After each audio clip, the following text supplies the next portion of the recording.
وما انت بمسمع من فی القبور، آپ نہیں ہیں سنانے والے جو قبروں میں ہے۔ اور سورۃ روم میں اور سورۃ نمل میں تھا انک لا تسمع الموتى، بے شک آپ نہیں سنا سکتے ہیں مردوں کو، ولا تسمع الصم الدعاء، اور نہ سنا سکتے ہیں بہرے کو آواز، ان تسمع الا من یؤمن بآیاتنا، آپ انہی کو سنا سکتے ہیں جو ہماری آیتوں پر یقین رکھتے ہیں۔ آخری آیت سم الاموات کی وہ یہ آیت سمجھی جاتی ہے فاطر کی، وما انت بمسمع من فی القبور۔ جناب رسول اللہ صلی اللہ علیہ وسلم کی احادیث مبارکہ میں مردوں کے سننے کا ذکر ہے، اور حدیث کے سب سے بڑے امام کائنات میں امام بخاری ہے، اور امام بخاری نے بخاری شریف میں کتاب الجنائز کے اندر باب قائم کیا ہے، باب ان المیت یسمع خفق النعال، یہ باب ہے کہ مردے جوتے کی آہٹ سنتے ہیں۔ اور ایک جگہ باب ہے باب ان المیت تتکلم وہی تکون علی اعناق الرجال، جنازے کے دوران مردہ بات چیت کرتا ہے۔ اس قسم کے ابواب سے یہ بات تو واضح ہو گئی کہ احادیث کا رجحان اور صحیح احادیث کی ترجیح سماع الموتیٰ کو ہے کہ مردے سنتے ہیں۔ جناب رسول اللہ صلی اللہ علیہ وسلم کی لسان نبوت سے پوری زندگی میں ایک دفعہ بھی ایسی کوئی حدیث صادر نہیں ہوئی جس میں آپ نے فرمایا ہو کہ ان الموتى لا يسمعون، مردے نہیں سنتے، ومن ادعا فعلیہ البیان۔ قرآن کریم میں یہ آیت 3 جگہ آئی، نمل میں، روم میں، اب فاطر میں، ہر جگہ لا تسمع الموتى انک لا تسمع الموتى، بے شک آپ نہیں سنا سکتے ہیں مردوں کو۔ یہاں فرمایا وما انت بمسمع من فی القبور، آپ نہیں ہیں سنانے والے ان کو جو قبروں میں ہیں۔ قرآن مجید میں بھی یہ نہیں آیا کہ مردے نہیں سنتے، بلکہ فرمایا آپ انہیں نہیں سنا سکتے۔ عائشہ صدیقہ کا انکار بخاری مغازی میں ہے، اس وجہ سے علماء کا ایک طبقہ یہ خیال رکھتا ہے کہ شاید مردوں کا نہ سننا یہ اصل ہے، اور اگر کہیں مردے سن چکے ہیں تو وہ معجزہ ہوگا، کرامت ہوگی، یا وہ احادیث مؤول ہوگی۔ سنا ہے کہ دارالعلوم دیوبند کے مفتی عزیز الرحمن یا مولانا رشید احمد گنگوئی یا مفتی کفایت اللہ اس خیال کے حامی تھے۔ ہمیں اس پر بھی اشکال ہے کیونکہ ان کے فتاوی اور تحریرات اس کے خلاف موجود۔ جمہور امت جن میں بیشتر صحابہ و تابعین ہیں اور سارے ائمہ حدیث، وہ فرماتے ہیں کہ مردے سنتے ہیں اور قریب سے قبر کے آنے والے کو سن سکتے ہیں، اور اللہ ان کو سنا دیتا ہے۔ اور آیت میں اسماع کی نفی ہے، سماع کی نفی نہیں ہے، اور اسماع کی نفی سے سماع کی نفی کا لازم آنا غلط قاعدہ ہے۔ عربی میں اس کی کوئی مثال محاورہ موجود نہیں۔ کوئی کہے کہ آپ ان طلباء کو کھانا نہیں دے سکتے، تو اس کا مطلب یہ نہیں ہے کہ طلباء نہیں کھا سکتے، بلکہ کھلانے والا اللہ ہے۔ آپ نہیں سنا سکتے، گو یہ سنتے ہیں مگر سنانے والا اللہ ہے۔ وہ کہتے ہیں کہ خدا تو لکڑی کو بھی سنائے، پتھر کو بھی سنائے، وہ خارج عن النزاع ہے۔ کلام موتا کے اوپر ہے نہ کہ مطلق جمادات پر ہے۔ یہاں ایک بات اور بھی سن لو کہ موت پر اعضاء معوف ہو جاتے ہیں۔ کان سننے سے رہ گئے، زبان بولنے سے رہ گئی، آنکھیں دیکھنے سے رہ گئی، ہاتھ چلنے سے، پیر اٹھنے سے، کوئی شک نہیں کہ موت نام ہے اعضاء کے معوف ہونے کا۔ لیکن مخبر صادق صلی اللہ علیہ وسلم نے جو دین لے کر کے آئے ہیں ان سے پتہ چلتا ہے کہ یہی جسد اور دھڑ قبر میں رکھے جانے کے بعد اس کو ایک گنا حیات ملتی ہے، جس کے بعد اس کو راحت ہوگی کامیابی کی صورت میں اور زحمت ہوگی ناکامی کی صورت میں۔ بخاری جنائز میں ہے ان العبد اذا وضع فی قبرہ اتاہ ملکان فیقعدانہ، صحیح مسلم میں ہے فیجلسانہ۔ بندے کو جو قبر میں رکھ دیا جاتا ہے تو فرشتے آ جاتے ہیں، وہ اس کو بٹھا لیتے ہیں اور پھر اس سے سوال جواب کرتے ہیں۔ برائے ابن عازب کی حدیث مسند امام احمد میں ہے، مشکات جنائز میں بھی حوالے سے ہیں، ثم یعاد روحہ الی جسدہ، کہ مردے کی روح جسم کی طرف واپس کر دی جاتی ہے۔ اور امام ابو حنیفہ سے الفقہ الاکبر صفحہ 187 پر ہے، وعود الروح فی القبر الی الجسد حق وسوال منکر ونکیر فی القبر حق۔ روح کا جسم کی طرف واپس ہونا قبر میں ثابت ہے، اور منکر نکیر کا مردے سے پوچھنا یہ بھی ثابت ہے۔ یہ وہ فقہ اکبر ہے جو علاء الدین بیکندی نے شرح لکھی، اصل نسخہ وہی ہے۔ علاء الدین بیکندی کی شرح کے ساتھ الفقہ الاکبر ہمارے پاس موجود ہے، مکہ مکرمہ سے شائع ہوا ہے۔ اس کا صفحہ 187 اور 189۔ وعود الروح الی القبر فی القبر الی الجسد حق وسوال منکر ونکیر فی القبر حق۔ خلاصۃ الفتاوی میں ہے، ومن انکر ان عذاب القبر کفر ومن انکر ان عود الروح الی الجسد کفر ومن انکر ان راحتہ فی القبر او عذابہ کفر۔ قبر کے حساب کتاب عذاب کا منکر بھی غیر مسلم ہے۔ مرنے کے بعد روح کا جسم سے تعلق کسی درجے میں ماننا پڑے گا۔ تحریرات حدیث میں رئیس الموحدین مولانا حسین علی نے، البصائر میں شیخ پنپیر نے، جواہر القرآن جلد 3 صفحہ 315 مولانا غلام اللہ خان نے، اور محقق الاثر امام اہل سنہ ترجمان مسلک دیوبند مولانا سرفراز خان نے تسکین الصدور میں ایک قسم کی حیات قبر میں اور روح کا جسم کے ساتھ انسلاک تسلیم کیا ہے، اس کا انکار نہ کیا جائے۔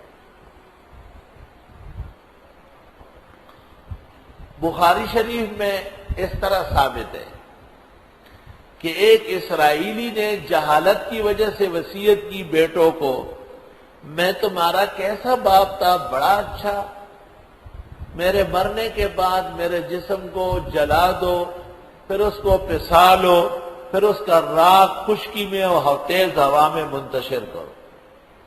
جاہلی زمانہ تھا، ایسا ہی کر دیا گیا۔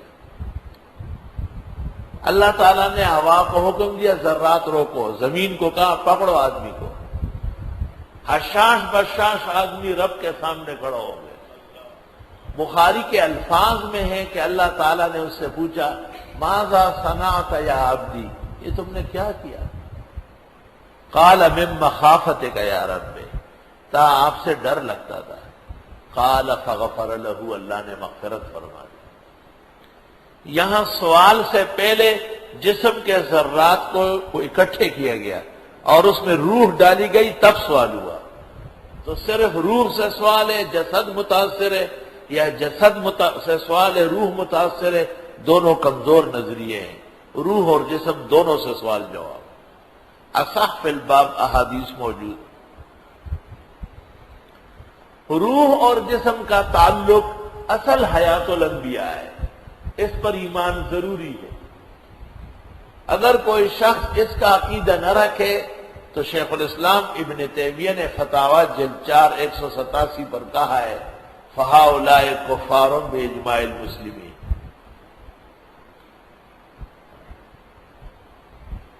حیات الانبیاء، حیات الاولیاء، حیات الصلحاء، بلکہ حیات الکفار والمشرکین، تاکہ ان کو عذاب ہونا یہ ثابت ہے، اس کا منکر ٹھیک نہیں ہے۔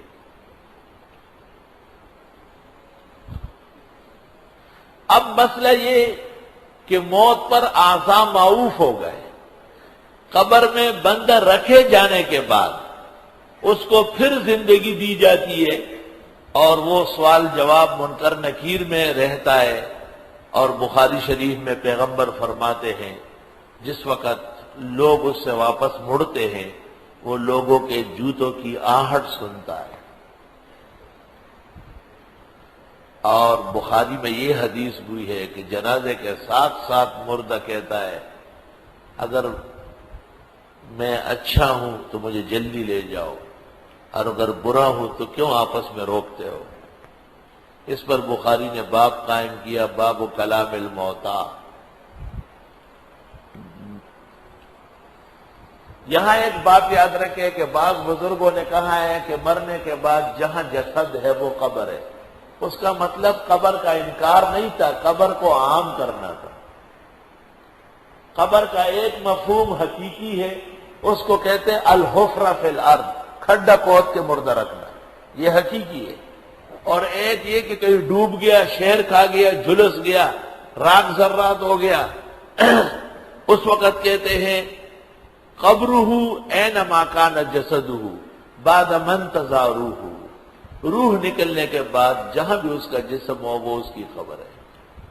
جو طالب علم اصول شاشی اور نور الانوار پڑھ چکے ہیں انہیں یہ قاعدہ یاد ہوگا کہ الضرورت الی المجاز عند تعذر الحقیقہ، جب حقیقی معنی لینا مشکل ہو، جیسے جلے ہوئے، جیسے ڈوبے ہوئے، جیسے شیر کے کھائے ہوئے کے لیے، تو ہم نے کہا قبرہ اینما جسدہ بعد من تزاروہ، لیکن اس کا مجاز کا اطلاق وہاں نہیں ہوگا جس کو واقعی قبر مل چکی ہے۔ قرآن پاک میں ہے حتی زرتم المقابر، یہاں مجازی معنی کیسے ہو سکتا ہے؟ چلو یہاں سے نکلو، شیطان آ گئے درس میں خلل ڈالنے کے لیے۔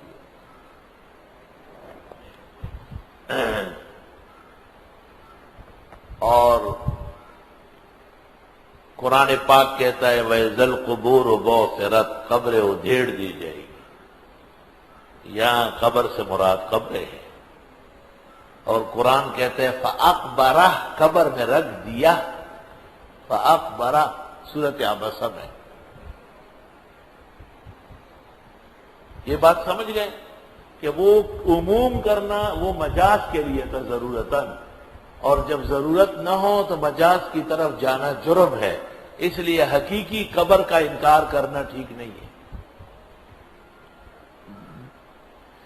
اب مسئلہ یہ ہے کہ اللہ فرماتے ہیں کہ آپ نہیں سنا سکتے ہیں مردوں کو۔ یہاں مردے سے مراد بالاتفاق مردے نہیں ہے، بلکہ مردوں سے مراد کفار ہے۔